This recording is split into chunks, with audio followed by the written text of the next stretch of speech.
So an entity is basically it contains of a key and it contains of a set of attributes. Now key is something that the data store manages. It is not something that you can edit or you can modify or you can do anything with it.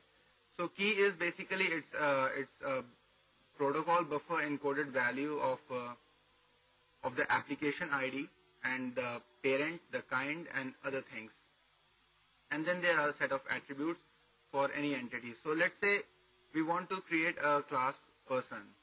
So in this case, what we'll do is from google.appengine.ext import db. We'll import datetime as well so that we can know when this particular entity was created. And then we create class person and we inherit from class db.model. So we'll have the name as db.string property with required value to be true.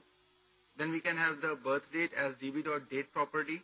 We can have a height as db.integer property. So there are like in any SQL or in any relational databases, we have various type of properties: integer, long integer, big integer, float, and text and blob property.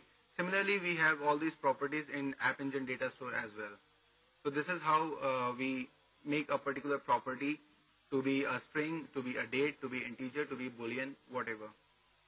Now then we have to so this first part of it, this defining a class, this is basically a method how we can define an entity, and when we have to store it into the actual data store, we need to create an instance of it, we need to assign proper values to it, and after that we can store it into the data store.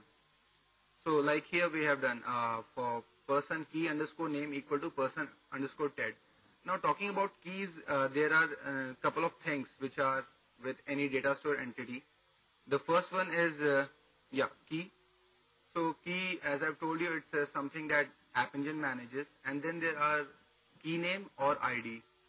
So if you key name is basically any questions?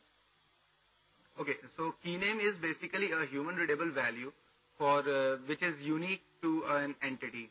And by uniqueness, it means that entities are path unique. It's not that each entity has to